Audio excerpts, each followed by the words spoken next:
What if I told you that there's a man out there defending the indefensible? A man who steps fearless into the darkest shadows where he fights against powerful adversaries who are out to destroy him. That sounds like a sequel to Lord of the Rings, right? But it's the story of Stanley Cohen.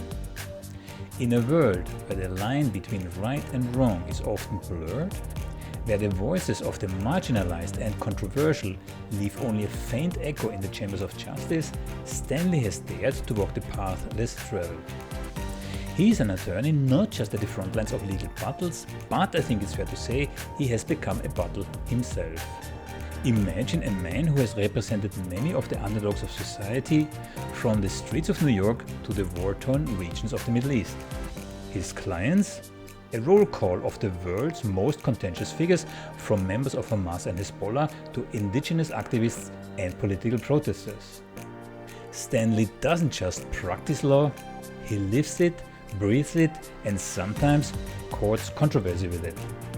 But who is Stanley Cohen? Some say he's a rebel with a cause or a legal maverick pushing the boundaries of the law.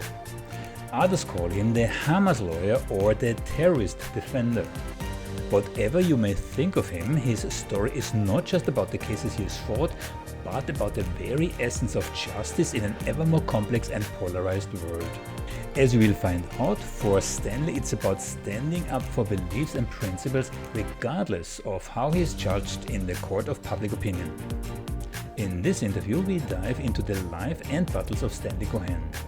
We'll explore the razor's edge he walks on, balancing between hero and pariah, between legal luminary and radical advocate. We'll uncover the man behind the headlines, the lawyer behind the controversies. So join me on this journey as we unravel the enigma of Stanley Cohen. This is not just another interview, it's a voyage into the heart of what it means to fight for justice against all odds, no matter the personal consequences.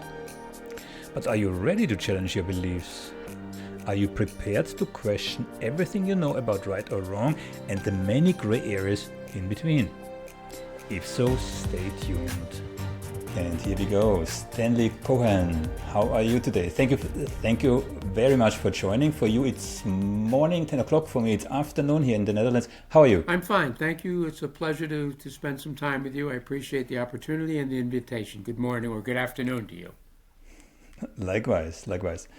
Stanley, I was pondering the last couple of days how to best introduce you. Yeah, I have a couple of screens in front of me and full with notes here. Now, directly in front of me here, I have jihad defender, Hamas defender, terrorist defender. Yeah, that's the one side. But on the other side, you seem to have a pendant for the underdog, right? So I would like to explore both sides, if that's okay with you. That's fine. Right. So if you would have to describe yourself in a nutshell, how would you, because I have no clue how I would best do that. So I leave it up to you. How would you best describe yourself? Your 30 years of your 33 decade, more than 3 decade long career. Well, I think when you're trying to figure out who Stanley Cohen is, you have to look at me in my last life as a human being, which was before I was a lawyer. I was an anti-war activist during Vietnam as a very young man.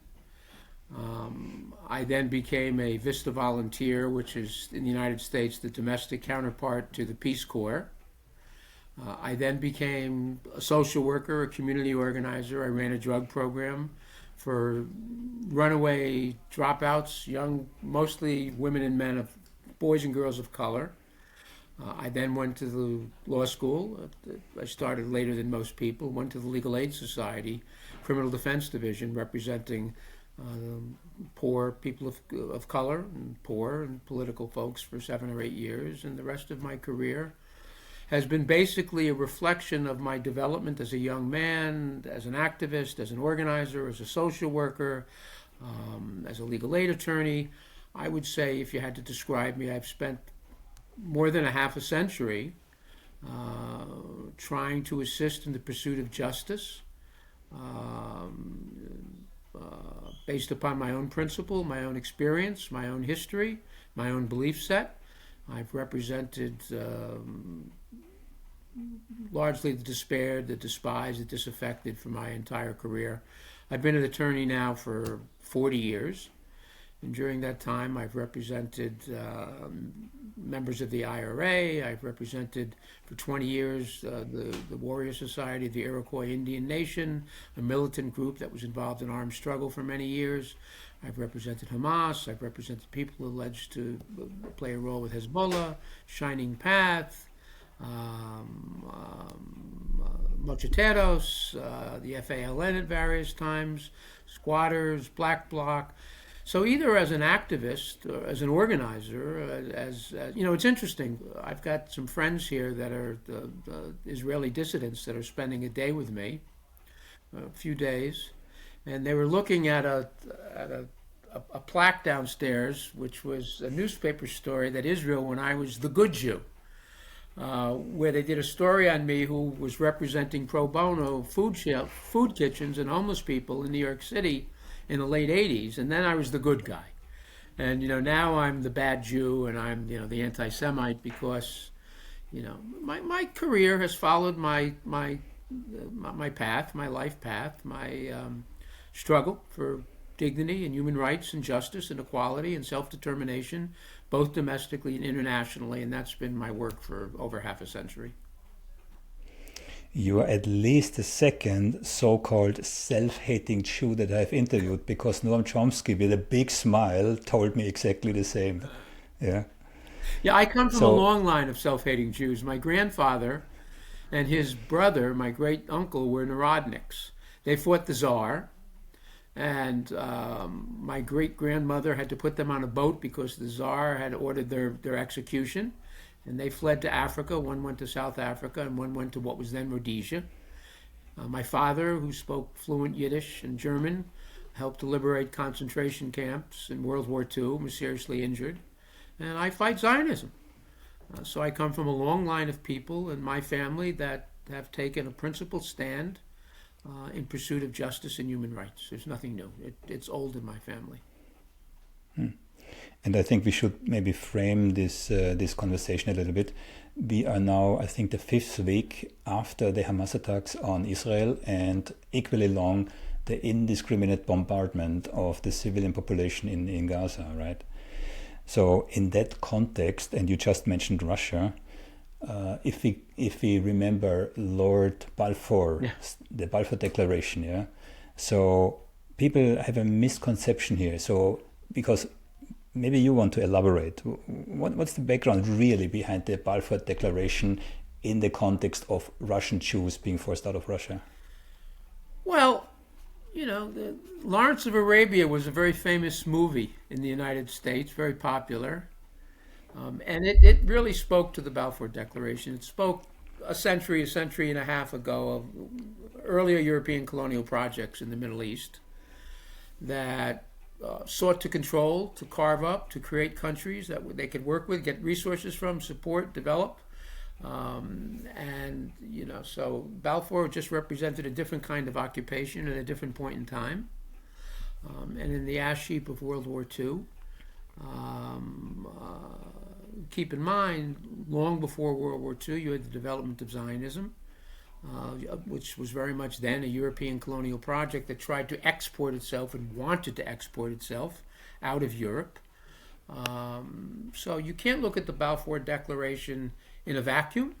It was another generation, another time of a colonial project which sought to determine the aspirations, the future in the region. Deals were made with the Irgun. It was interesting because deals eventually rolled out as a result of the Balfour Declaration with the Irgun and the Stern Gang and the Palmach and the Haganah, all of whom were terrorist or entities and designated as such, and all of whom were involved in bombings of not just the King David Hotel or the Swiss ambassador, but also police stations, kidnapping British soldiers, hanging them, a letter mail bomb campaign that went on for a number of years. So it was basically the oldest colonial empire, one of the oldest colonial empires in the region, being displaced and removed by a younger colonial project, but one that is still hanging on, which follows a very long tradition of European intervention. Now, of course, the European interventions were always done for the best of reasons. And when I say Europe and European colonial projects, the United States is a European colonial project. In the Americas, you had 60 million. Some say 60 million. Some say 20 million. Really, when you come down to it, there's scant difference. In that European colonial project, removing indigenous communities that have been here forever, slaughtering millions of indigenous people, displacing them, trying to quote unquote re-educate them. So getting back to your question about Balfour and it was a post, it led to a post World War II, what was initially, even before World War II, small groups of Jews that were leaving pogroms, that were leaving Europe. Keep in mind, well before 1948, there was a very small percentage of original Jews. When I say original Jews, they weren't Ashkenazis, that were there, 3%, 4%, that lived in Palestine. They owned perhaps 8-10% of the land. So with the forced influx, with the removal, with the evacuation, and then the eventual permission to take millions of people and put them into what was Palestine, you had this next generation of colonial project in the region, which is still hanging on. And it's in addition to Israel, there's increasing proxies. I mean, the Abraham Accords is nothing more than a next generation of proxy between the United States and Israel, and largely Gulf, although Morocco is supporting it as well.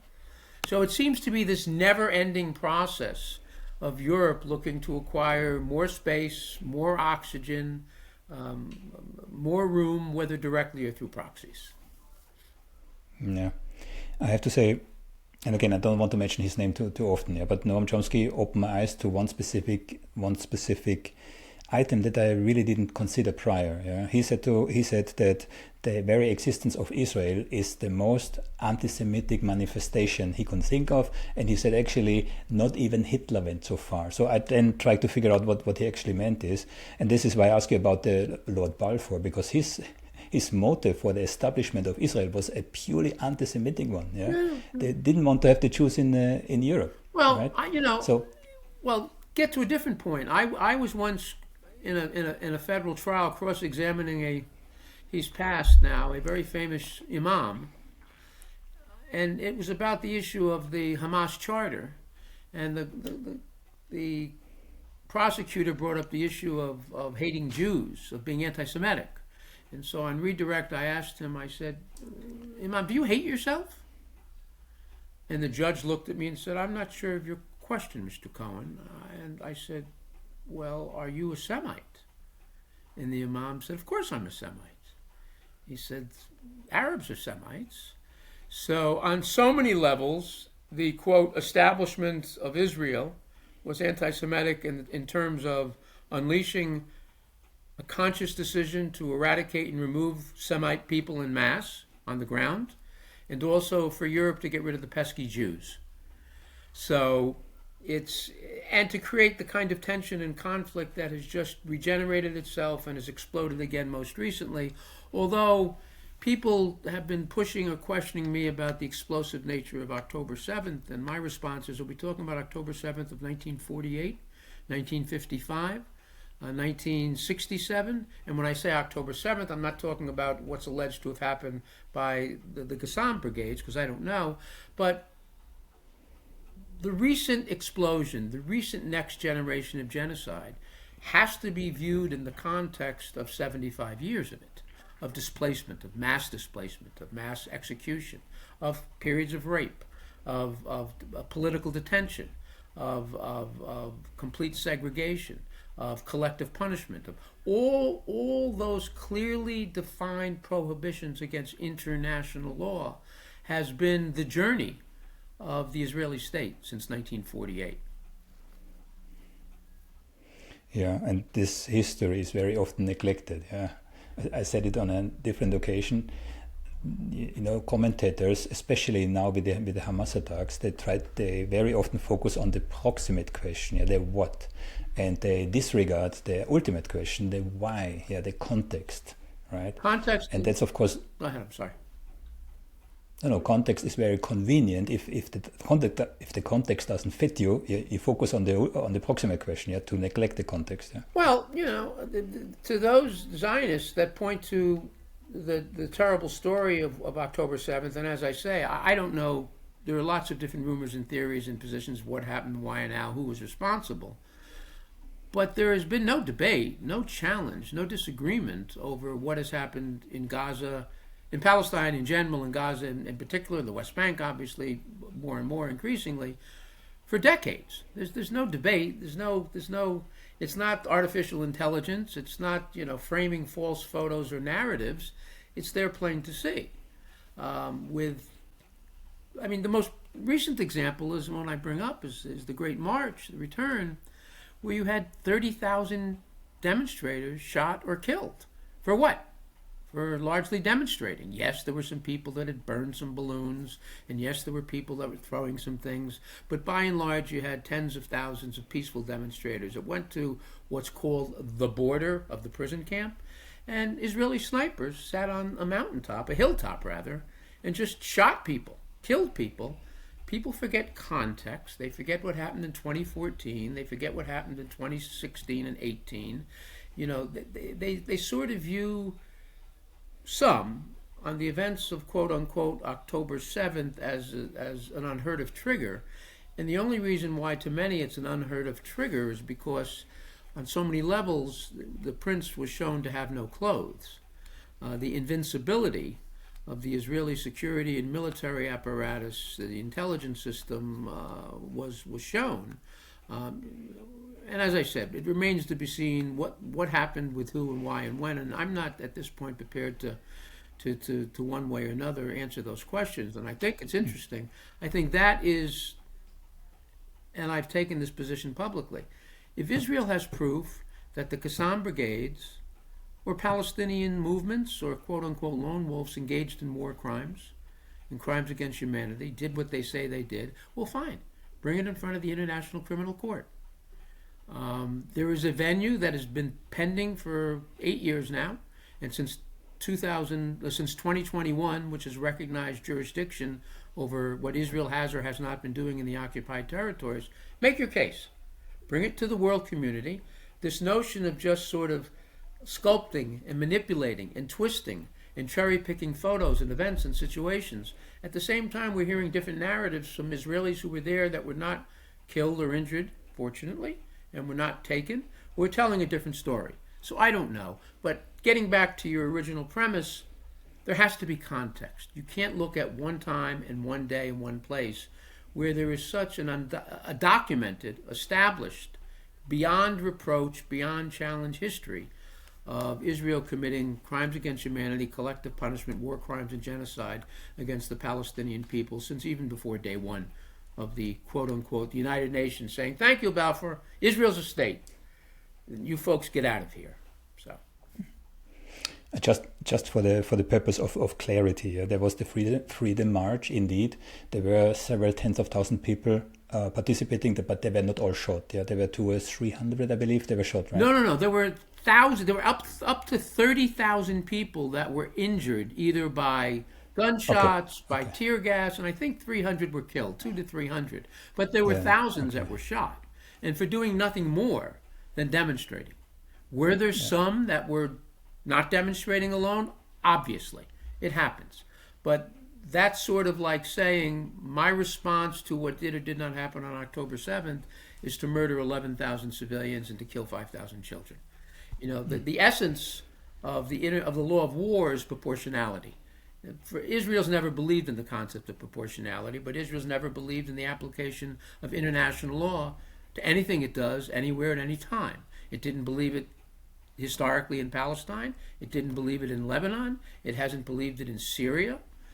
So the notion of Israel's idea of proportionality is mass mayhem and slaughter. That's what it's always done, until the world community reins it in. Which is often not the case. I don't want to make this interview about the Hamas attacks, but I would briefly like to discuss a couple of things, right? There are more and more reports coming from within Israel that the original narrative is not 100% correct. Yeah, so nobody disputes that terrible things happen there. Nobody disputes that. Yeah, and I also don't want to minimize it, right? But there are now even videos from Israeli helicopter pilots who shot at both Hamas soldiers or Hamas, however you call them, and Israeli fleeing the Israelis who were on this festival. Yeah, there's drone footage from literally a graveyard of several hundred, maybe I don't know, 1,000 cars, which cannot have been, incinerated by, I don't know what types of weapons the Hamas had. So this was large scale. There are intercepts coming from whoever was speaking there, expressing the doubt. They cannot make the differentiation between who is now a terrorist, and who are Israelis, and they still shot.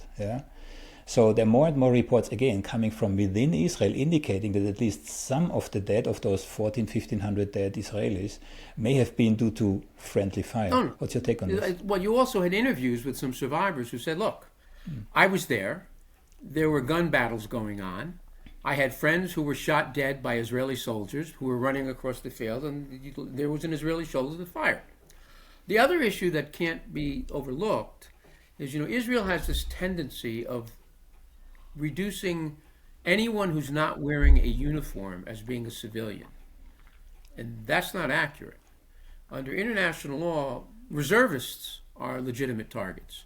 And Israel, although the numbers have dropped, in Israel at any given time, 60% of every Israeli between 18 and 50 now, it used to be I think 60, is a reservist. And is such a legitimate target. Settlers that are armed are legitimate targets. Settlements that have weapons stores are legitimate targets. Security forces are legitimate targets.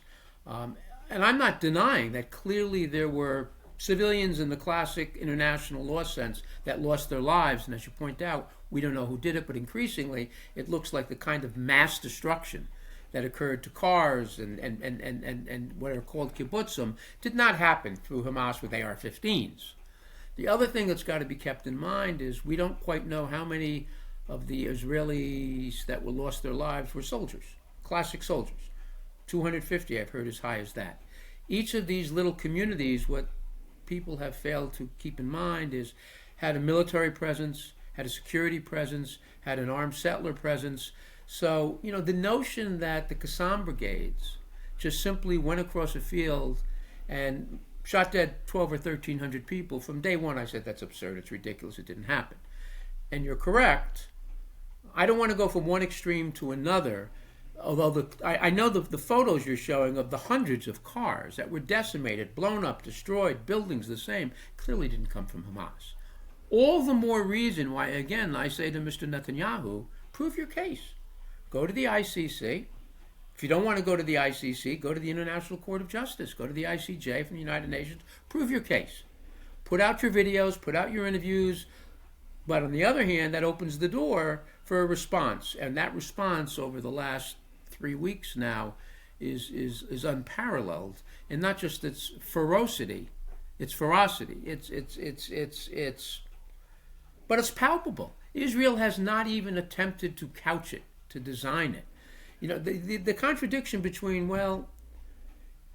Hamas or Palestinian or Jihad or the PFLP or so-called lone wolves are using civilians as human shields, and that's why we're engaged in all this loss of life above ground. But wait, I thought it's about tunnels and underground, and you're destroying everything to get to tunnels. So you can't have it both ways. And I think what we're seeing is a merry-go-round of Israeli rationale, excuses, stories, narratives changing depending upon the day, the time, and the audience. And again, Israel, prove the case. You're in the ICC now. You don't want to be there. In 2021, it was held that your activity in the occupied territories is covered jurisdictionally. Make your case. Don't leave it to the Jonathan Greenblatts of the ADL with their stupid little TV ads that are all over America right now, or the attempt to silence students that are supporting Palestinian resistance or the Palestinian community in academia. But this is not the Israeli stamp. This is not how Netanyahu deals with this. And it wasn't how, going back to Golda Meir, all of the Israeli prime ministers, the vaunted heroic ones and the not so, have always preferred a megaphone of propaganda but have been unwilling to permit independent examination of what did or did not happen. Perfect case was Sabra Shatila, where yes, Sharon was punished for allowing what happened in Sabra Shatila. He lost his position, and then 2 years later he became prime minister. There's a good punishment. You're no longer the chief in Lebanon or whatever years later it is, but now you're the prime minister of the country. That'll teach you. It's a problem. Yeah. For those who don't know it, maybe you want to elaborate a little bit, not too extensively, but a little bit on Sabra. We're two refugee camps in Lebanon that were surrounded by, that were invaded by a Lebanese Falang. The Phalanx. Yeah, were invaded by a Lebanese militia with the support of Sharon and the Israeli military when they were occupying Lebanon. And Israeli forces largely provided the boundaries, the protections, and meanwhile the Phalangists went on a rampage and raped women and children and killed people, and thousands died.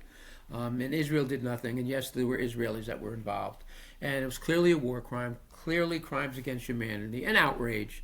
And it basically was, it's just more Palestinians. What are you doing there? The ones that were driven out.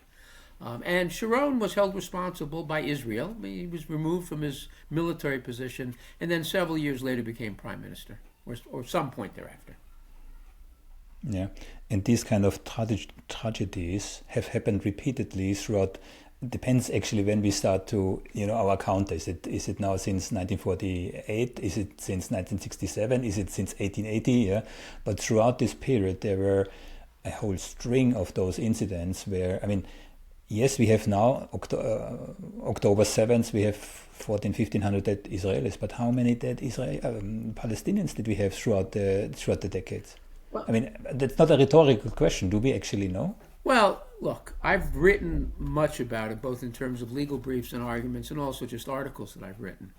There's one fact that when it first hits, people are offended and say it's outrageous. But when you break it down and think about it, there are probably 1.5 million Palestinians since 48, to be sure. And let's not, we can add on before 40, that have been dispossessed, exiled, murdered, crippled, silenced, politically detained. There are 800,000 Palestinians alone that have been detained over the years. So there are up to several million Palestinians that have been targeted, that have been executed, that have been raped, that have been displaced and exiled from their homes, their communities. There have been, Bedouin neighborhoods and communities that have been razed and leveled. You have homes that are taken and stolen all the time. You have area that's annexed in violation of international law.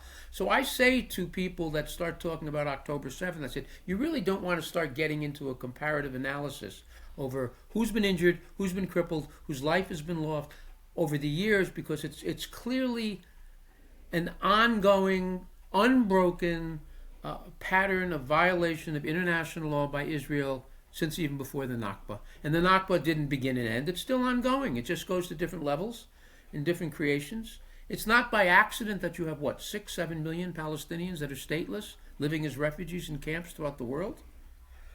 And meanwhile, you have what are called the 48 Palestinians or 48 Arabs living in Israel, where there is a nation state that exalts Judaism to the exclusion of all other religions, where they have 65 separate laws that says if you're Jewish, you're entitled to this benefit. If you're not Jewish, you're not.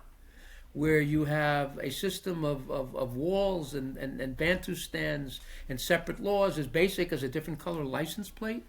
The notion that October 7th is sui generis in the history of the struggle is naive. It's ridiculous. It was clearly the first time that Israelis have been injured in that number in one place, largely in one location. But when you start comparing what Israel and what its European and Western proxies have permitted them to do for decades, there's no comparison. I always try to make the argument that, or my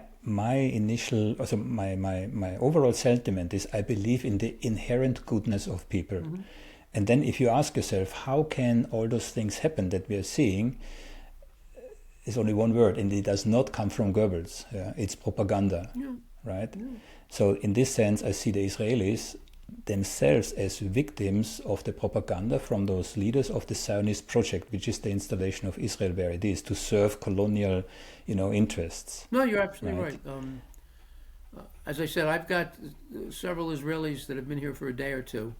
One who's an old colleague, one I've just met. They're both resistors. They've gone to prison. They're anti-Zionist Jews. And one of the discussions we were having last night is this self-indoctrination by the Israeli body politic, that even in their hearts, though they know it's propaganda, the vast number of people, even if they know that it's a lie, it's the rationale which allows them to go on, to not get an accurate look in the mirror and to see what complicity does, what silence does, and what their state is doing.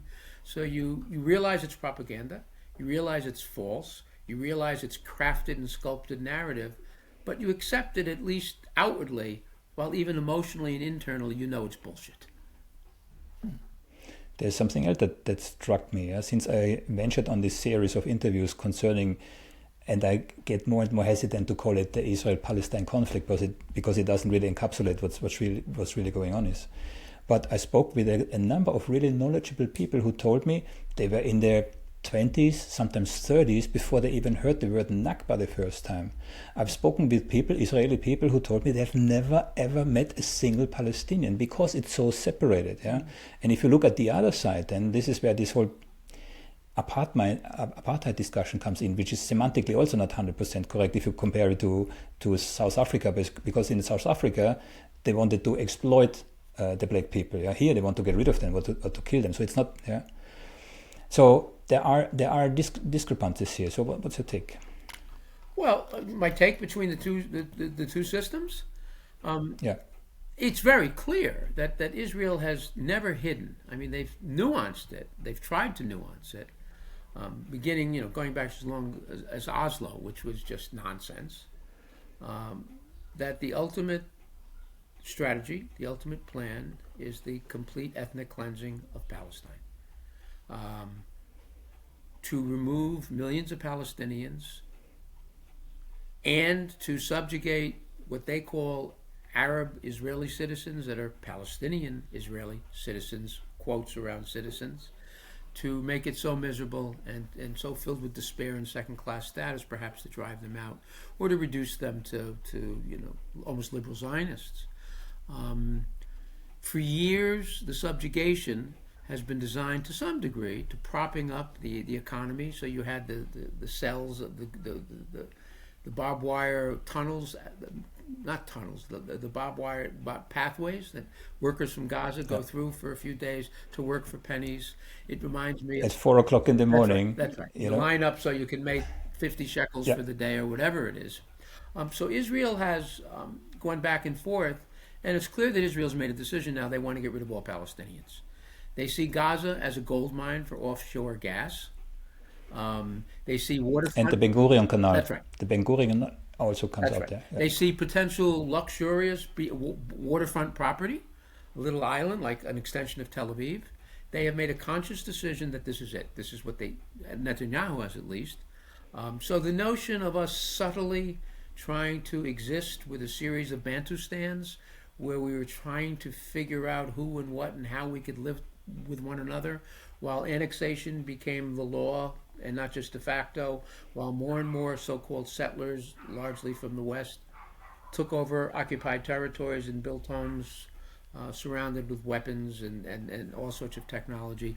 It's in the change right now. And part of it people should not forget is Netanyahu has a heavy mountain to climb. He's under indictment, or certainly under, charged for, I think, 3 separate serious offenses. He could end up going to prison.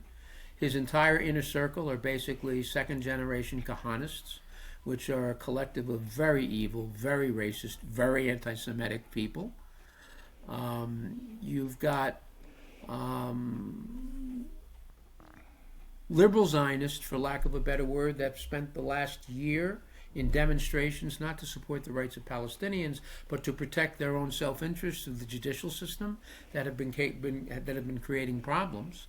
And now we have this. Netanyahu's not going to survive. Whether it's 2 weeks, 2 months, 6 months, he's going to be gone. But, the so-called unity government is still driven largely by a good number of people that hate, despise Palestinians, don't see them as human beings, see them as this bizarre colonial project that's come into their land where they have not been, if at all, or to whatever degree, for 3,000 years. So we're at a crossroad.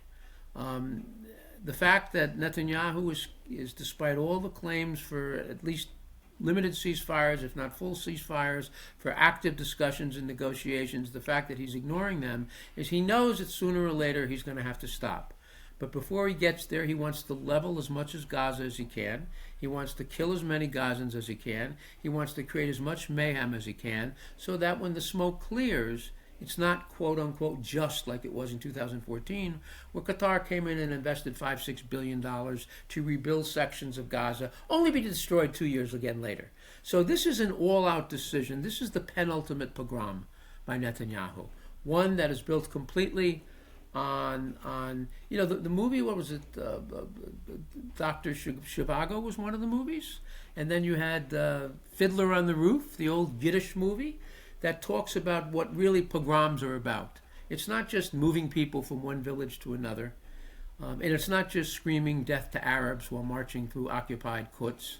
It is complete eradication of culture, removal of people. You leave voluntarily, or we kill you. We destroy your homes, we destroy your fields, we destroy your farms, we poison your water, we destroy your infrastructure, we kill your next generation of children to become men and women and leaders. That's what's going on. They've made a conscious decision. That's where we're at. So while the world is crying, stop, stop, stop, at least even momentarily, Netanyahu is going to do as much pillage and plunder as he possibly can for as long as he can. You just opened the door for me to circle one last time back to the actual attacks, right? We established there's this massive gas field directly in front of Gaza. We also established that the planning of the Ben Gurion Canal, the alternative to the canal, is supposed to go through Gaza, right? So there's some interest from Israel here. Yeah. Now, what struck me by the initial attacks was the delayed response from the Israeli army. Now, the Gaza fence was breached, if I'm not mistaken, on 29 different places. The response time of the Israeli army, and again, I don't have the exact data, but the varying reports, somewhere between 3 and 20 hours. Depending on the location, before the army was there. Interestingly, I had a really engaging interview with the Swiss historian Daniele Ganser. He's a young guy, and he has a term for that. He calls it LIHOP, let it happen on purpose. Now, he was very clear. He said we were talking about Pearl Harbor, So he said he is confident, and he has all the information about Pearl Harbor. LIHOP, let it happen on purpose.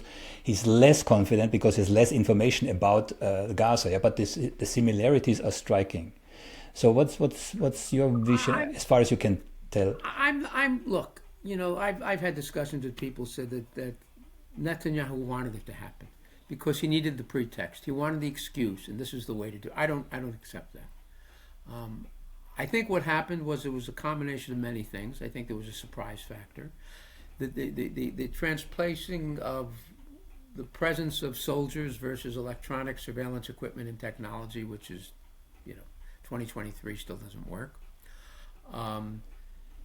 Netanyahu had increasingly purged his inner circle, his Security Council, his military leadership, with people that were experienced and seasoned and sophisticated, with a leadership built of second-generation Kahanists that were political haters and spewers, the most racist, inexperienced, and fascist of all the Israeli leaders.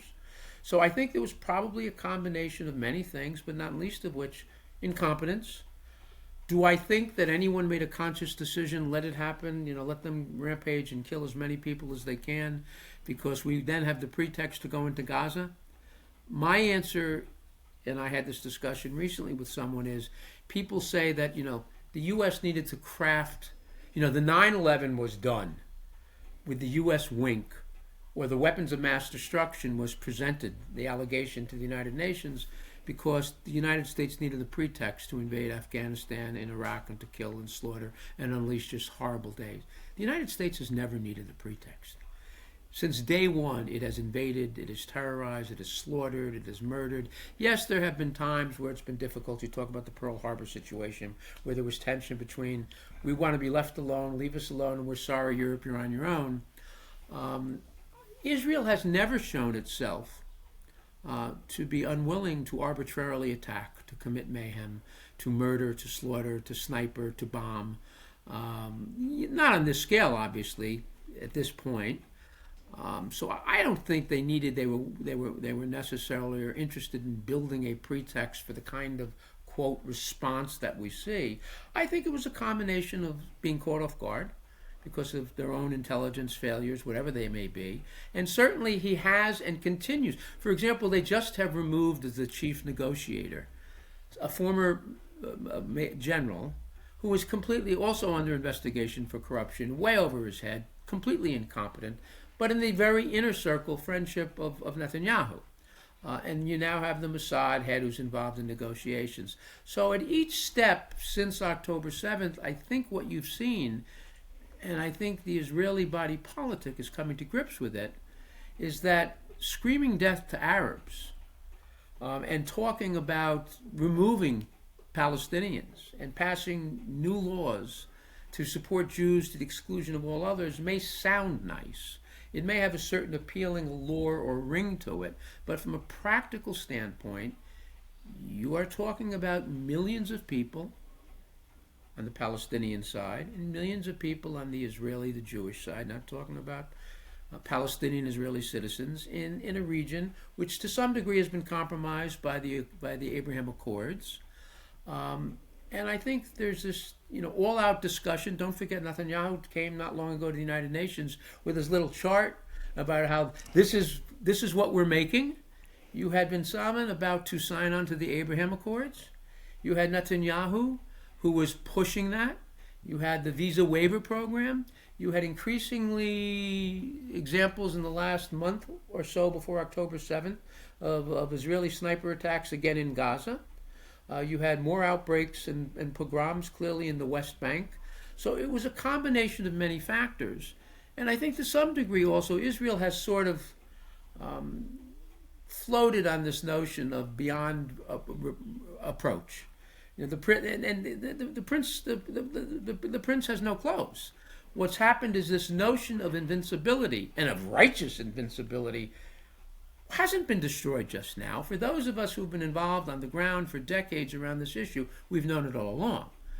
But there are those newcomers that have now suddenly seen clearly what Israel is about, what they're doing, and the notion of the invincible proxy in the region has gone up in smoke. I mean, the fact that you've got U.S. destroyers offshore that are sitting there, we'll see what happens with Hezbollah. But you've got Hezbollah in the north, you've got the incredible nightmare. Keep in mind, even those who are still embracing and supporting the Abraham Accords, whether it's UAE, whether it's Bahrain, whether it's Morocco, whether it's Saudi Arabia that wanted to do it, the Arab world is in an uproar. The world is in an uproar. And Israel has been pushing this envelope now for the last, not just 3 weeks, obviously, it's easy to say 30 years, but for years very publicly, but not before has it been so, other than Palestinians, so brazen, so clear, so destructive, and so deadly. So Israel today announces, well, the way we're going to deal with, we're going to take the 300 children, and we'll bring them to Israel and give them oxygen. These little fig leaf steps.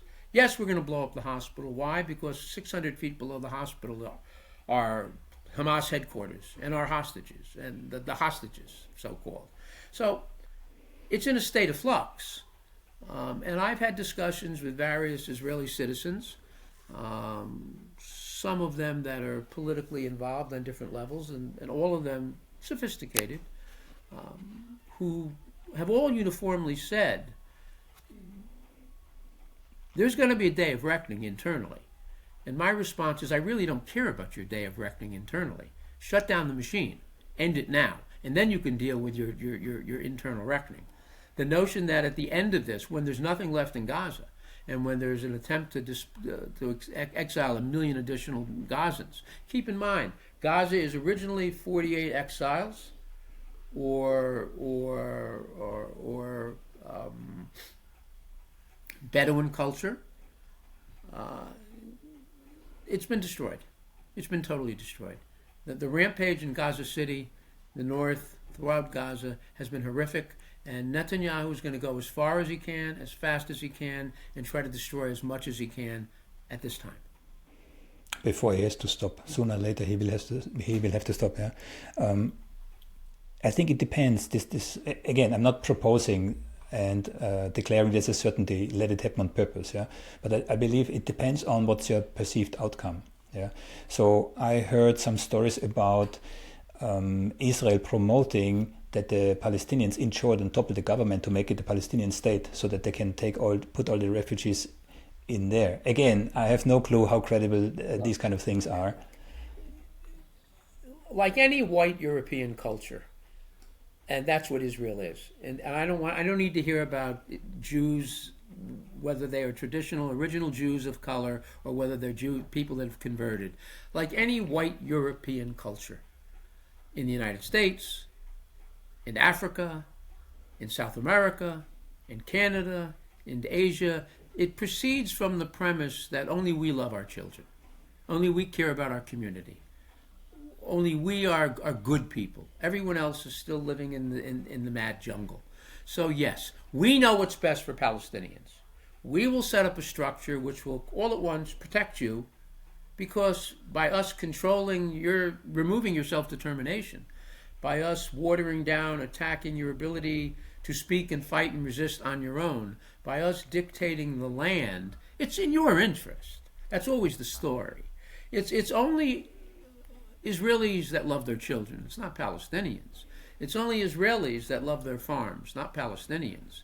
It's only Israelis that love their families and businesses, not Palestinians. So this notion that we're going to find this nice, safe collection of proxies, of dutiful surrogates for us to look out for your best interests. It is the same oozing white supremacist, racist nonsense which has always been at the heartbeat of every European colonial project. And I don't care if you want to show, and I don't mean you, Israel, show me photos of black women and men wearing Israeli uniforms. That's fine. In slavery, at the height of slavery, there were slave masters that were black.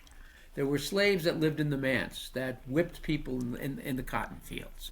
So it is, again, this notion that we are fundamentally good, we are fundamentally sound, we are fundamentally committed to justice, we are fundamentally committed to human rights. You're not. And we're just going to teach you to do it. And maybe along the way we have to whip you a little bit into place, but eventually trust us. We're looking out for you. So trust us. It's the same exact approach towards the European colonial project that rampaged the United States in particular, that came to a continent where there were indigenous communities that were 2, 3, 4, 5,000 years of age, but we're going to teach you the right way. We'll look out for you. We'll tell you how to dress and where to go and what to eat and what to think, and we'll set up residential schools because we'll cut your children's hair, and we'll educate them in the proper and prim and proper and intellectually sound Western view. That's what it's about. So the notion that Israel is going to either send a surrogate from the PA or a quote-unquote Arab-Israeli member of the Knesset to Gaza or to the West Bank to look out for your best interests, to act on your behalf, is ridiculous, because ultimately the aim is to end Palestine, is to end Palestinians, is to set up, whether it's the canal, whether it's beachfront property, whether it's offshore gas, whether it's moving from what was 100 to 200 to 400 to 800,000 to now whatever it is, 1 million illegal settlers in occupied territory, destroying Bedouin communities. It's conscious, it's calculated, it's clear. So there is zero chance that Israel will do, wants to do, aspires to do anything but to eradicate Palestine. Done. Who said it? Israel is the villa in the jungle. I think it was the Israeli defense minister, but don't something like that. But that encapsulates really well what the thought pattern really is, right? It's at the core of the Zionist agenda in the region that we're educated. Interestingly enough, per capita, the Palestinian community is the most highly educated in the region, if not the world. Yeah. In terms of, the leadership of Hamas and many of the Palestinian activists, engineers, doctors, lawyers, PhDs, scholars, serious folks what's their crime? Self-determination. What's their crime? Protecting culture, tradition, history, their state. What's their crime? Refusing to allow Israel to dictate to them who and what a Palestinian is, who and what Palestine shall become, and what's necessary to survive. But that's the paradigm. That's the basis for the Zionist agenda in the region. And what they've done with the Abraham Accords is they've co-opted people that never posed a threat. The political prisons of Bahrain and UAE are filled with dissidents, are filled with people that are resisting and are speaking out and are acting. Kushner is in bed so deeply, along with Trump, with bin Salman in Saudi Arabia. So Israel has had this multi-pronged approach. Talk at times, economic seduction and agreements at times, violence at times, occupation full-time, full-on genocide. It's all part of this calculus. It's what I call the 21st century Lawrence of Arabia. Instead of Lawrence putting on, Arab garb and riding on a camel, what we've got is UAE beginning to look more and more like Park Avenue in New York City. So it's a multi-pronged. It's not by accident. So to some degree, for those who are saying, October 7th, it sounds a little weird how the response went. Well, implicit in that is this sort of super security, intellectual, military premise. Israel has touted and smacked itself on its back far too long for its accomplishment, its achievement, its greatness on so many levels, and the prince has no clothes on so many levels. Okay. If we now diverge a little bit to you as a person and some of those cases that you, those clients that you represented, I had a whole discussion today with ChatGPT, to find out how you are being perceived by artificial intelligence, But it also provided me with quite a comprehensive list. But it doesn't make any sense to go through this whole list. Instead, I would like to invite you. What were your personal, most memorable, I would say, achievements as opposed to cases? Whilst representing really controversial outcasts, almost pariahs, almost nobody else probably dared to touch them. So I would be really interested to see how you as a person deal with the kind of repercussions that you undoubtedly must have faced. But first, maybe your most memorable achievement. Well, my most memorable achievement over the course of my life is I've been largely, pretty much, I've adhered to my principles. That despite the temptations, despite the opportunities, despite all the crossroads, I've tried to, and I think largely have maintained a certain march that reflects my principles, my history, my tradition, my aspirations. And in that, as a legal aid attorney, just dealing now as an attorney, forget about anti-war activist, Vista volunteer, where I lived and worked with the Winnebago, Omaha, and Santee Sioux Indian Nations, setting up a legal service project just outside of Wounded Knee at around the time, a few years after Wounded Knee, which was an indigenous uprising. That was about the pipelines, right? Yeah. Well, that was about breaking. The pipelines was different. That was recently. I'm going back to the 70s now. I represented the Warrior Society of the Iroquois Confederacy for 20 years. That was involved in armed struggle. I was the lawyer on scene at the so-called treatment center in Oka, where my clients fought the Canadian Army to a standstill for 3 or 4 months over an attempt to take over a traditional pine forest and cemetery. At the end of that, I was arrested and indicted for seditious conspiracy in Canada. I won the case.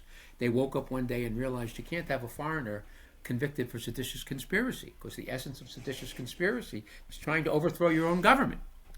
So I was honored to represent the Mohawk Warrior Society for many years. I still do a lot of work in Akwesasne, in the territory. My partner of 27 years is a Mohawk woman. My remaining family is largely Mohawk. Obviously, my work on behalf of Hamas has been very important and forming in my life. I've met some great men, great women. I've spent thousands of hours over the many years with the founders, the framers, the leadership of Hamas.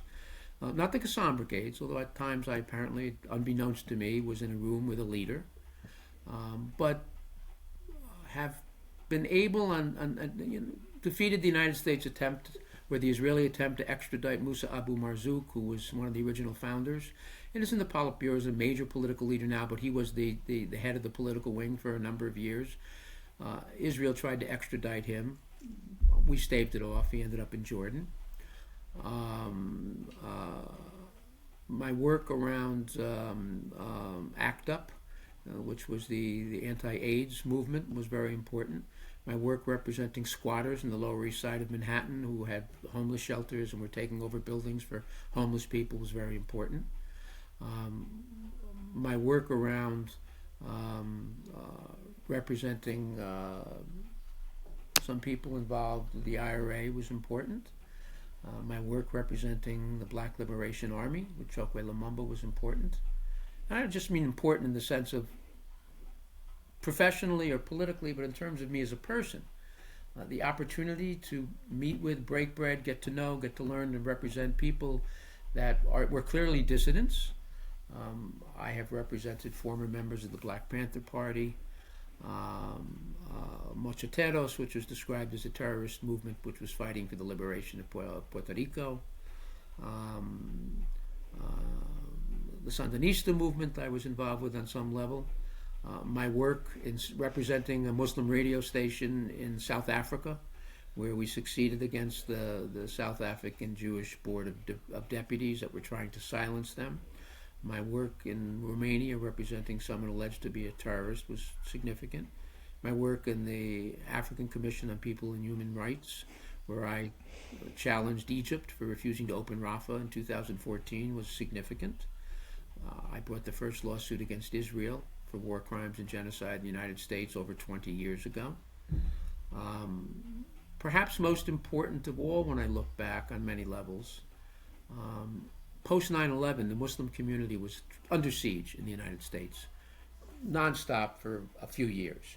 And I literally went from masjid, from mosque to mosque, from school to school, from community group, speaking words that needed to be spoken, trying to instill some faith, some hope, some aspiration, helping to build bridges, and to recognize the humanity of a community that had been targeted was invaluable. Mentoring, teaching, working with young lawyers and law students to show that there's different ways they can express themselves. My representing Osama bin Laden's son-in-law, Suleiman Abu Ghaith, in the Southern District of New York, was a very important case on a lot of levels. It provided an opportunity for he and for others to break the narrative of what life is about. I was involved years ago with cases over the sanctions of Iran, was very important.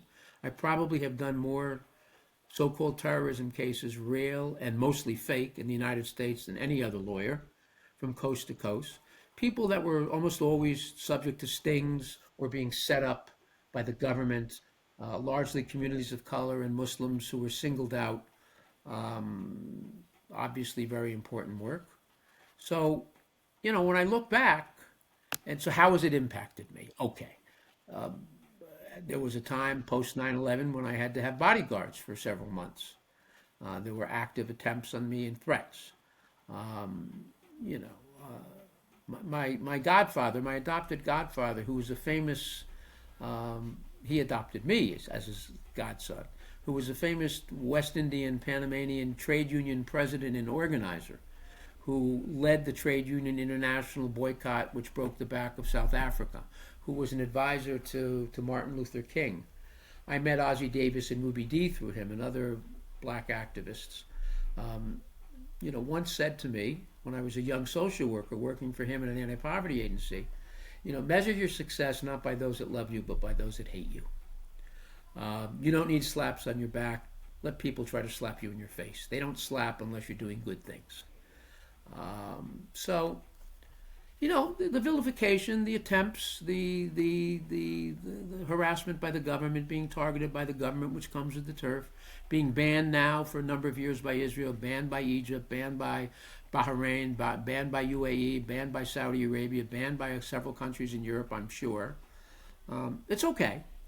I look back, and I've been consistent in everything that I've done fairly consistent since I was 16 years old and fighting against Vietnam, and marched across a bridge into Manhattan from Brooklyn, and my nose was bloodied, and it was the first time my eyes were covered with tear gas. And then decades later, having to duck tear gas and fire from the Canadian Army while representing clients at the armed standoff at Oka.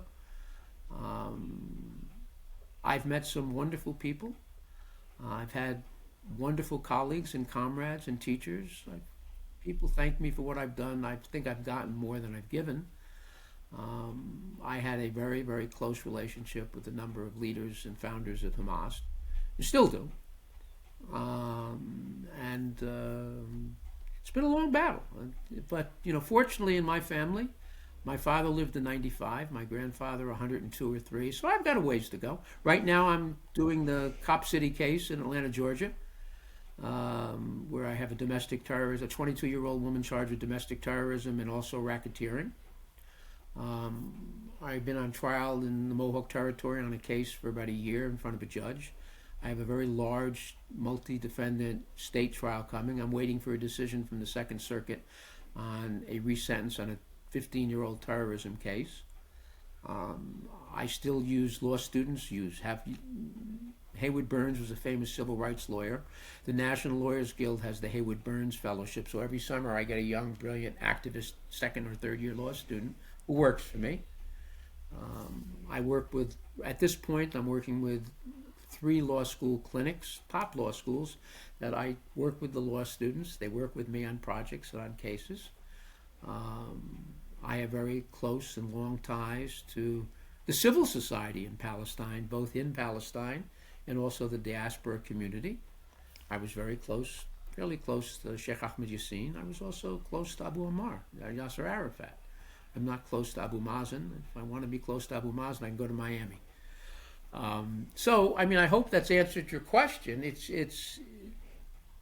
a lot of vilification, but I don't care. I use the saying, we live, we fight, and we die. And hopefully somewhere along the way we can make a difference. When I look back, I've done death penalty cases in Alabama and in New York. I've done civil litigation against police departments involving hate crimes. When I represented several people involved with the IRA or alleged to have been, it brought me a connection into the Irish nationalist community, in particular the Northern Ireland community, that I hadn't had and I've maintained for decades now. I represented the PayPal 14 on the hacking case in the Northern District of New York. How did it go? How did it end, actually? It was a fabulous victory. They were facing 10 years in prison. I was the lead attorney. We ended up working out a negotiation where each defendant got a misdemeanor, conditional discharge, and a $5,200 fine, and went on to fight another day. I've represented alleged leaders of Anonymous. I've represented alleged leaders of Antifa, Black Lives Matter. So it's still have very close ties to indigenous communities throughout North America. And in parts of South America. I represented at some point the Zapatista movement. Some members had problems in the United States. So impressive. As a really, really impressive, I have to say. The spectrum, right? Look, when I was a legal aid attorney, I represented a young man named Larry Davis, who was one of the most sought-after fugitives in the history of New York City. He was charged with the attempted murder and shooting, I think, 9 police officers. We won. I worked very closely with Bill Kunstler for many years, a number of years. Lynn Stewart, who herself went to prison, was my de facto partner for a number of years. I worked with Leonard Weinglass. So as a young lawyer, I had an opportunity to work with not just the best and the brightest litigators, but people who merged principle, politics, aspiration, and the practice of law. And that's what it should be. We're not advocates for the state. Yes, we take an oath, and yes, there are certain rules and quote restrictions, but we fight. We're friction unto the machine. Our responsibility is to represent the despaired, the despised, the disaffected, people who are targeted for their color or their politics or their poverty, and to give them a voice, whether domestically or internationally. And that's what I've tried to do, and I think to some degree I've succeeded as an activist, social worker, and a lawyer now for half a century. If you briefly come back to Hamas, so in the West here, whenever you talk to somebody and you mention about Hamas, it's like a stereotype. Boom, it's a terrorist. And the same is true for Palestinians, right? So many people see any Palestinian as a terrorist. Now, what are the greatest misconceptions, based on your experience with dealing with the Hamas? What are the greatest misconceptions in the West about Hamas? People forget they're Palestinian. People forget they're from Gaza. These are not 18-year-old boys and girls coming from the UK to join ISIS to go to Syria. Hamas is a national liberation movement comprised of Palestinians on the ground in the diaspora community that came home. They are involved in armed struggle. They were elected into office in 2006 because of the failures, among other things, of the Palestinian Authority. So there is this notion to sort of separate Hamas from Palestine. Okay, so Hamas is from the UK. I guess Jihad is from Southeast Asia. I guess the PFLP is from Ukraine. So people, have this ability, and Israel does it as well as anyone, to craft this vision that Hamas and Jihad and the PFLP or the so-called lone wolves are outsiders that are just sort of showing up and don't understand that we are talking about the extension of a national liberation struggle. Forget about movement, struggle that dates back a very long time. When people start beating up Hamas, I say, well, who do we blame from 1936, say, to 1985 when Hamas arrived? Who was the boogeyman there? Who was the terrorist then, besides Israel? They're going to the Stern Gang. Highly educated movement, highly committed movement. Perhaps its greatest strength, independent of armed struggle, is to know the difference between, Bob Dylan had a line, and I use this with clients sometimes. You need to know the difference between what you want and what you need. You have to understand power politics. When you're a movement, and when you are one of the major or the major movement involved in armed struggle on behalf of millions of people, you have to make decisions. Yes, there are times you don't compromise, and there are other times you do. So this notion that Hamas or other Palestinian liberation movements are outsiders, they don't have families. I mean, Ismail Haniyeh lost 14 family members in Gaza, I think, 2 weeks ago. Abu Marzouk lost a brother in Gaza. The notion that this is a detached, sort of esoteric, nihilist movement that just doesn't care, wants to blow everything up, wants to sacrifice everyone because they don't love their children. Palestinians had to learn how to fight. When you go back in history and you look at the early battles against the Irgun that were coming in from Europe, there weren't a lot of weapons on the ground. People didn't have armies. They didn't have movements. They didn't have a history. Highly cultured history, tradition, farming, family, education, craft. So I think the biggest mistake, but it's not by accident, it's a combination of ignorance, and you said before propaganda, is that, Hamas is ISIS. Okay? If anyone's ISIS, it's the Israeli Defense Forces. I mean, ISIS was built upon the notion of mass destruction, nihilism, mayhem, and from that, the ash heap of death and destruction, we will survive, we will be who we are. And that's the IDF motto. It's not my job as a lawyer to become involved in political decisions of clients, although there are times clients ask because it has an impact on the law, on where they're at. I have disagreed at times with clients, all clients, including some clients from Hamas.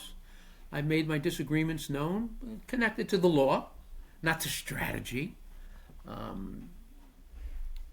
The argument that you just, the argument that you just explained, yeah, so everything is Hamas, it's embedded in the society in Gaza.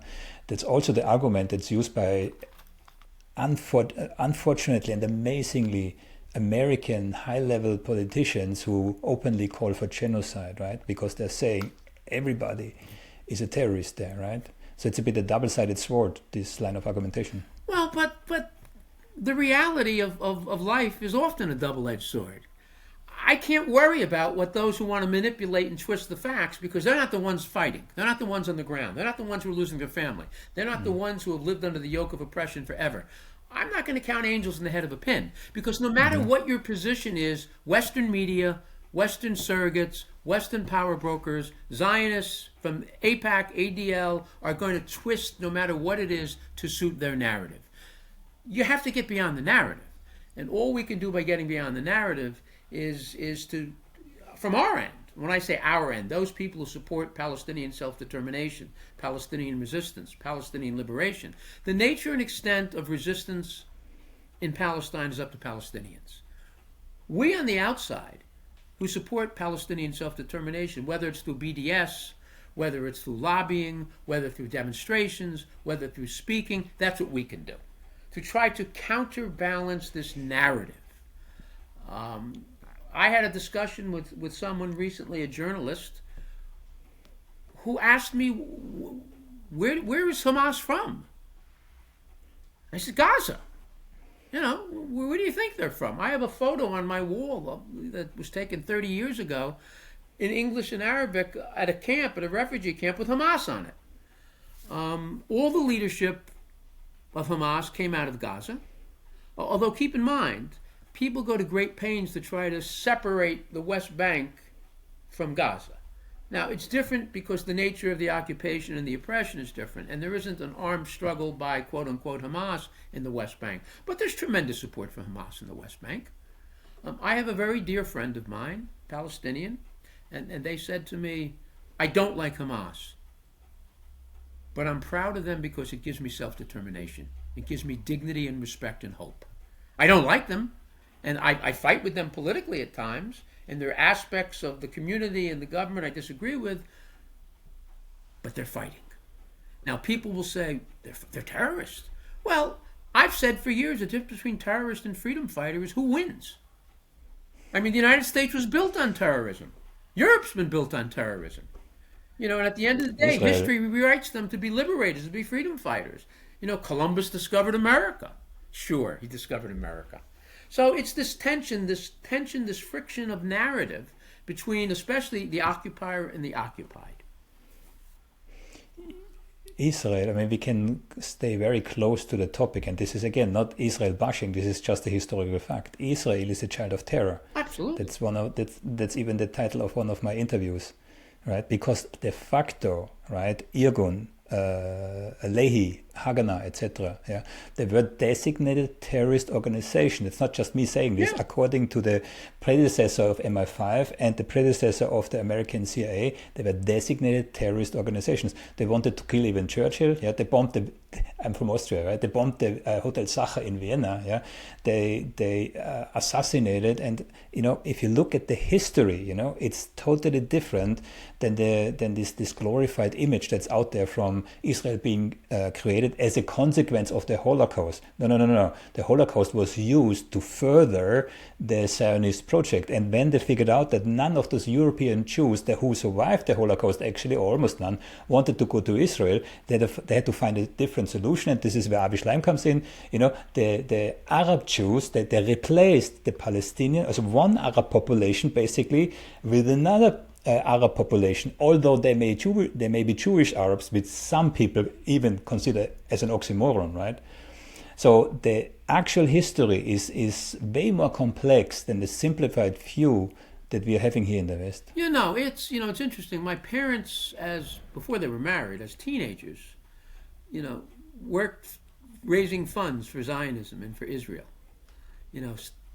Book sales, parties, raising money, and later in their life they were repulsed by Zionism and Israel as they grew older and saw what had become and regretted what they had done.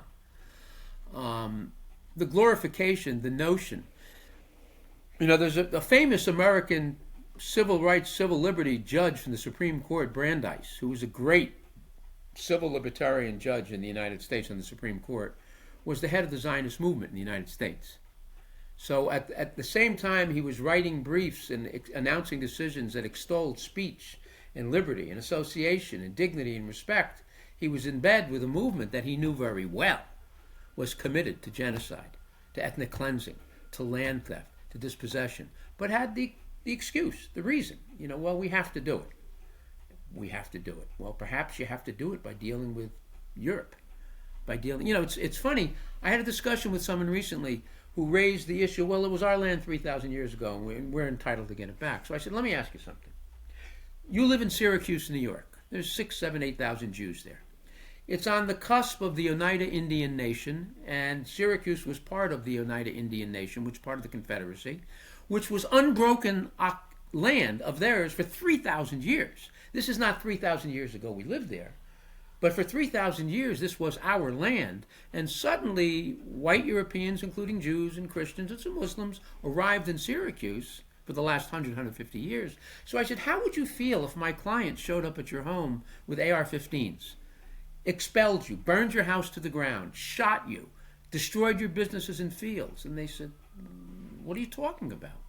I said, but you take the position that because 3,000 years ago you had a connection to Palestine, that suddenly you can go back the last 150 years, and that's all fine, and do whatever you want to do to get back. But yet when you're dealing with indigenous nations that unbroken for 3,000 years, with you being here for 100 years, that's different. So the double standard is implicit. But the double standard comes from European colonial project, comes from being white, comes from being largely Christian, Judeo-Christian tradition. And it's a double standard that is really in a state of upheaval right now, especially if you notice there are tens and hundreds of thousands of young women and men and many Jews in the streets in the United States right now.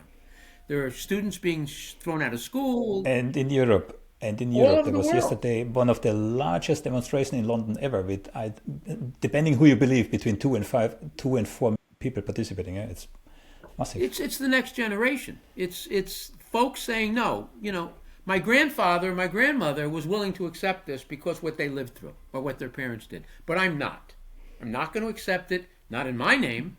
I can't talk about principle and justice and human rights and dignity and respect while watching what is going on in Palestine. And this isn't a situation where who knew? Who knew what was happening in the Holocaust? Who knew what was happening with Indian nations? I didn't know. It's horrible.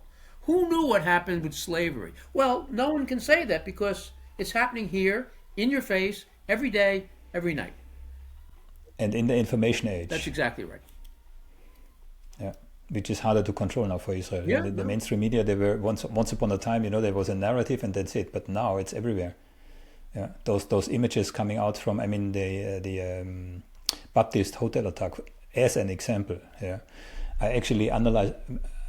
I'm a behavior analyst, specialized on linguistics. I analyzed Biden's speech when he was sitting vis-a-vis Benjamin Netanyahu. Yeah, discussing the topic. Yeah, full of qualifiers. Full of edges. Yeah. So there is misinformation everywhere, but again, a double-sided sword. Yeah, with artificial intelligence, this is increasing from real, realistic images, voice, whatever. Yeah.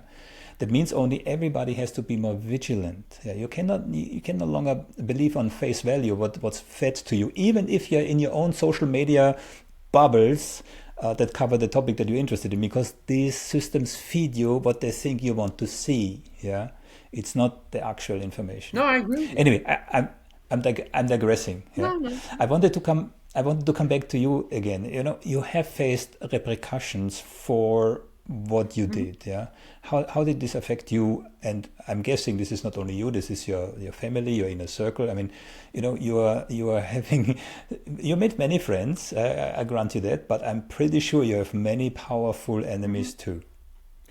It comes with it. I was under indictment in Canada for seditious conspiracy for doing nothing more than being an attorney involved with negotiations on behalf of a Mohawk nation with the Canadian government, but because I wouldn't surrender or compromise my clients, I became the enemy, so I was arrested and imprisoned for 3 or 4 weeks, and eventually the case was dismissed. I was harassed for years by the U.S. government, and eventually was imprisoned in the United States for, 9 months on, quote, impeding the IRS, which is a charge that's never been used. No, and what does impeding the IRS mean? It wasn't... Exactly, my question. What the heck is that? Impeding. It's basically I'm saying, we know you're doing something, but we just can't figure it out. But I decided to dispose of the case because it was destroying the practice. It was hurting my family. It was hurting my clients. They were harassing family and friends. And I had to make a choice. I'm either going to put this to an end and then get back to practicing law and fight the fight, or I'm going to spend the next 9 years involved in this crazy litigation. I had a judge who hated me, who reached down and took the case, was overseeing it. I had a federal prosecutor who I'd beaten for years who grabbed the case. Far more dangerous was when I was involved with the negotiations with ISIS through Al-Qaeda to save the life of Peter Kassig, Abdul Rahman, where we had a deal, we had an agreement, we were close to saving his life, when at the last minute, while I was overseas, the United States pulled the plug on an agreement, and a key person was picked up by a government and held on violating terrorism charges. And I was in the Middle East. It could have caused serious consequences to me personally. I've had harassment. Before we digress, I mean, Peter got killed. Yeah, what went wrong? We had worked out a deal that a key negotiator was Mokdisi. Mokdisi was a famous imam, a sheikh who was sort of the trainer of the ISIS imam, the leader, the mufti. And he had been in prison in Jordan. He had been released. We had worked out an agreement that he could engage with ISIS as part of the effort with me to save Peter Kassig. And there were discussions and meetings and exchanges and ongoing for 5 or 6 weeks, and a lot of travel in the region. When we were close to the end, where we were going to, I'm convinced, succeed and save Peter Kassig's life, but more important, part of the discussions we were having was ending assassinations, kidnappings, and executions of non-combatants. The U.S. pulled the plug by authorizing the government that had released Mokdisi to take him back into custody. They suddenly and inexplicably took him back into custody, which then said to everyone, see, you can't be trusted. This isn't working, you can't be trusted. So the whole situation fell apart. And we were building it back up again when ISIS made a decision to execute Peter Kassig. But I was in the region when this happened. And, having meetings with some very serious people in some very distant places. That was, the decision there was the United States did not want to have non-state actors accomplishing what the state could not. The United States has never been comfortable with non-state actors being able to prove the failure of the state by accomplishing things on their own that the state aspired to do but could not. So with non-state actor, to be clear, you mean yourself? Myself and other people, activists in the region. There were 5 or 6 people that had been in Gitmo that were involved in trying to work through this process. They had painted a particular picture, and they wanted the picture to continue to flow in a certain way, and when it began to prove a different outcome, they pulled the plug. So yeah, there have been problems. I've been arrested over the course of my life 6 times. I've been indicted twice. I've been imprisoned twice. I know recently a federal agent had mentioned to someone, asked if I was still representing terrorists, and I sent a message and said, no, I never represent the FBI. So it comes with it. Look, I could have made a decision decades ago, and by now I'd be rich and retired and have a suntan and own an island and be useless to myself, my community, my principles, my world, my family, my friends. It comes with it. Yeah. To round up this discussion, so where do you see, again, talking about the Middle East, Israel, Palestine, maybe Iran, where do you see this going? Well, until recently, I was convinced that we had made, when I say we, I mean the world community, obviously with Palestine in the lead. Self-determination is essential. But I had begun to see significant movement even with the Abraham Accords. I was optimistic. had a young generation of women and men worldwide who said, no, we're not going to sit back. Even with the Abraham Accords and the compromise, because there are people resisting there. I was cautiously optimistic and hopeful. I don't believe in the two-state solution. I haven't believed in the two-state solution for 30 years. I was hopeful. Maybe explain. It's a good one. Yeah, maybe explain. I had the same discussion with a couple of other people. Well, the two-state solution is really a Bantustan system. The two-state solution is really where there is this, artificial crafted Block A, Block B, and Block C with a gate controlled by Israel to get from one to the other, with Israel controlling the air, the sea, and the land rights of those states. That's a Bantustan. That's South Africa. I was hopeful. I've always said you need a one-state solution. You need the end of the nation state. You need to see the end of a official state religion, whether it's Judaism or Islam or Christianity. One person, one vote. The end of all the supremacist laws that Israel has, Jerusalem as its capital, the right of return. I saw the need for an international monetary fund, that people that wanted to come back to Palestine could come back. People that did not want to come back to Palestine, Palestinians, should be getting statehood where they are. Subsidies, reparations through this international pot to make sure they're economically sound. I saw the end of the settlement movement as being the same way as the early settlement in Gaza, where people were purchased out, got $10 for every dollar they put in. I thought the at least interim step was the canton system of Switzerland, where you'd have one state, but yet you'd have identifiable provinces or groups or communities that really were most focused on their own culture, their own lives, but fully and equally, eventually with a merger. So I was optimistic about this. And if for any reason, the conspiracy theory that this suits the craziness of Netanyahu, on one level, even without thinking it, planning it, conspiring to do it, it has built in such hatred and pain and anger and frustration that certain developments and growths and successes that we had seen, again, we, not Palestine, I'm not speaking for Palestine, but in the world community, have been set back. And that's a big plus for Netanyahu. But the Netanyahus of the world, the Bidens of the world, the Marjorie Greene Taylors of the world, they're done. They had their run, and I'm very optimistic about the next generation of young women and men. And I think I'm more optimistic than any of the other reason because of the environment and climate. It has forced young women and men across the globe to play a more active role. And they make the connection between liberation, politics, economy, economic justice, environmental justice, self-determination. These are issues. Now, do I expect tens of millions to make that leap? No. But if 10,000 leaders among the young women and men, and when I say leaders, not elected leaders, but activists, people who get involved in their local community, who organize, who work, who demonstrate, who build bridges, if they can do it, we can make movement. I'm still optimistic. I'm not as optimistic. At one point, I actually believed in my lifetime I'd be going back to Palestine. I still may. This has been Gideon Levy said the same. He stood at the border and thought, this is it. From now it gets better. Exactly the same. Yeah. We'll see. The right to very briefly, I discussed the right to return with Benny Morris. He's one of the so-called new historians, right?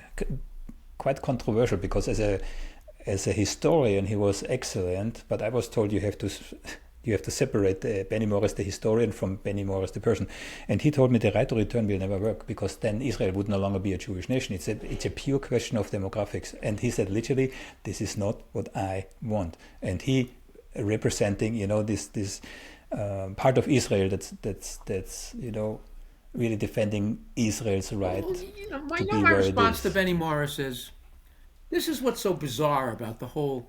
On the one hand, liberal Zionists and the really crazed folks talk about the Israeli success as a democracy, the Israeli success when it comes to gender identification, the Israeli success when it comes to technology, the Israeli success when it comes to education.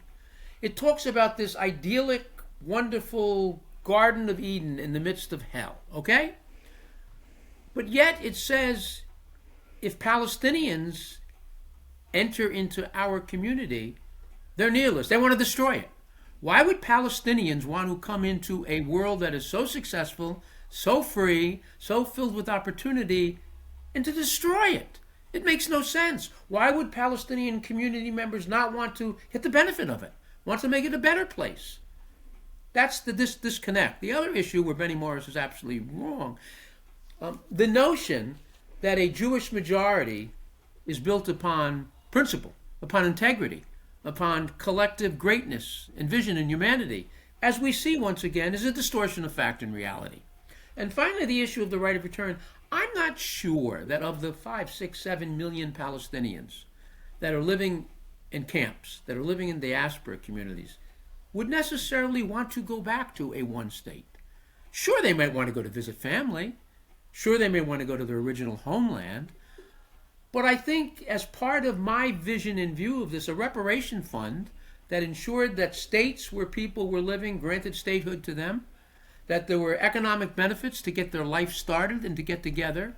I don't think you're going to see 7 million. You know, it's interesting. Jews had a right to return. Palestinians don't have a right to return. But I also don't see 7 million Palestinians wanting to just flock. Again, if Israel is the ideal it claims to be, why would Palestinians want to disrupt it or destroy it if it got the equal opportunity and benefit from that ideal? They would not. But the reason it's promoted is, again, this pejorative, racist, supremacist notion that only Jews love their children, only Jews love liberty, only Jews have principle, Palestinians are the creatures. It's this internal intellectual inconsistency and this external political exposure. But you got to get beyond it. I don't know anyone who has spent any time in the Palestinian community, whether in Palestine or in the diaspora community, who hasn't come away saying Palestinians are great people. Love family, great community, great friends, had a lot of fun, aspirations, work hard, highly educated. But, you know, Israel pushes its ISIS because it suits them. And you've got large chunks in the West still that they don't get, you know, who they are. One last thing about Benny Morris. I asked him specifically, because I read something that he wrote, I asked him specifically if there are any circumstances he could imagine that Israel really expels all Palestinians. Yeah? And I'm paraphrasing here, he said something like, well, if Israel feels under lethal threat, is attacked from all sides, it might just do that. Yeah. So, well, I got a message for Benny Morris. I mean, Benny Morris, you know, and don't forget, Benny started out as a, quote, leftist, as a progressive, as a revolutionary, who's become the most reactionary historian that Israel has. True, he turned around. True. The Benny Morris sale is self-promotion of internal pogroms. Israel thinks it can remain the bully on the block forever, that it can remain Sparta for time immemorial, that a society built upon, you know, Israel right now is rounding up Israeli Jews for the daring of posting on Twitter, text messages, speaking out.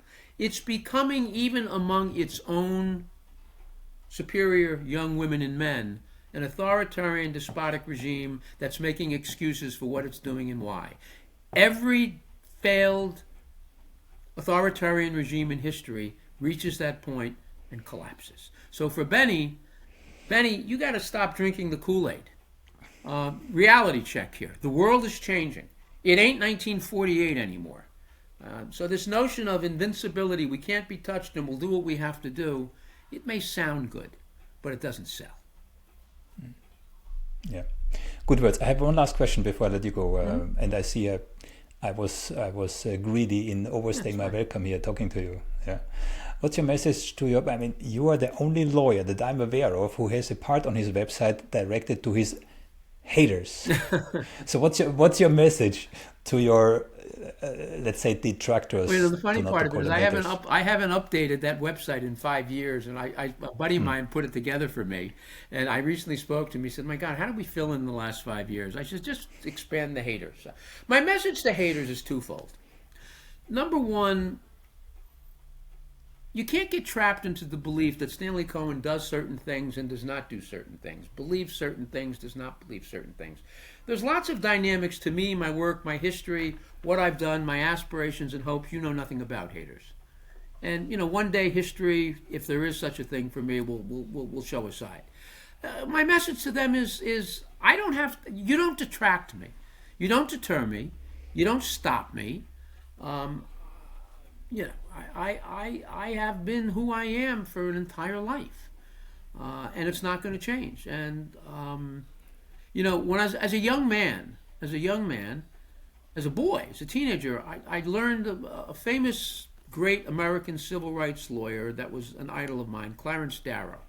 The movie, the book, Inherit the Wind, and I have an autographed picture of both a book and a picture of Clarence Darrow here. And there's one area where I disagree with Clarence. He saved 150 people on death row. He represented the Skokie trial. I mean, he did the Inherit the Wind. I mean, the Scopes trial. Clarence on his deathbed was asked by a journalist, Clarence, Mr. Darrow, if you had it to do all over again, would you do it the same? And Clarence looked at him and said, if I had it to do over again, I wouldn't do it at all. So when asked the question, if I had to do it all over again, and this is to my haters, what would I would change? Nothing. Nothing. I think that says it all. Stanley Cohen. I hope I pronounce your name right. Cohen, Stanley fine, Cohen, yeah. right? Cohen. It was my pleasure talking to you. It was an insightful conversation.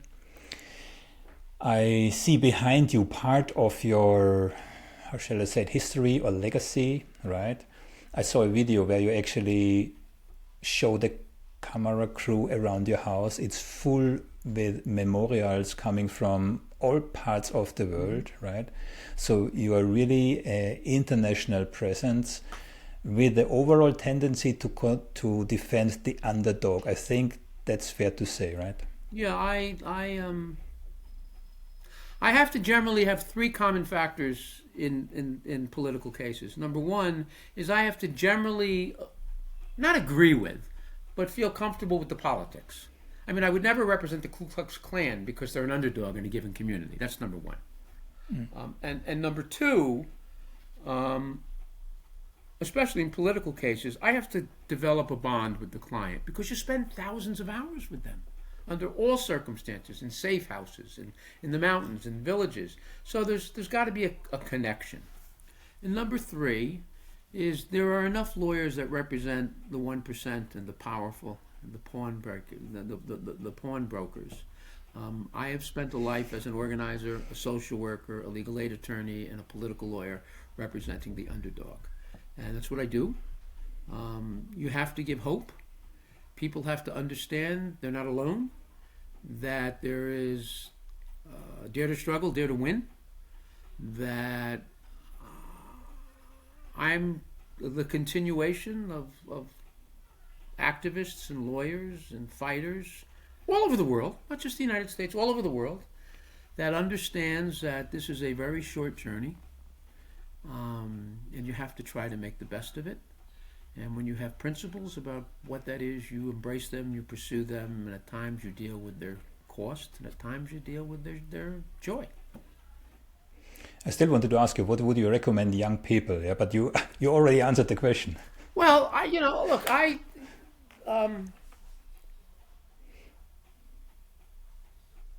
there are many compromises, especially for the young, many crossroads. Many times where sometimes I look back and say to myself, if I had gone this way instead of that way, how would I have been different? And sometimes when I say, how did I get to this particular position? I trace it back to a crossroad where it automatically went in one direction. To the young women and men of the world, the future generations of activists, of leaders, of lawyers, of movement people, Be prepared. My godfather that I told you about lectured me as a young man. I ignored it, but I still use it. He said to me, never let the mountains get too high or the valleys too low. And I say that to young people, but I ignore it myself. There are little battles, there are big battles, there are little victories, there are big ones, and there are losses. Develop your principles and stick to them.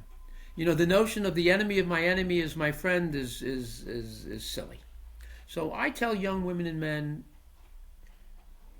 keep your eyes open, chase your dreams, keep in mind you're a member of the world community, that oaths and anthems and borders and flags are not for us.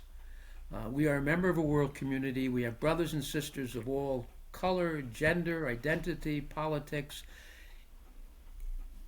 If we're going to excel as human beings, we have to excel as persons, as individuals. It's a difficult struggle. Find it, pursue it, and keep it.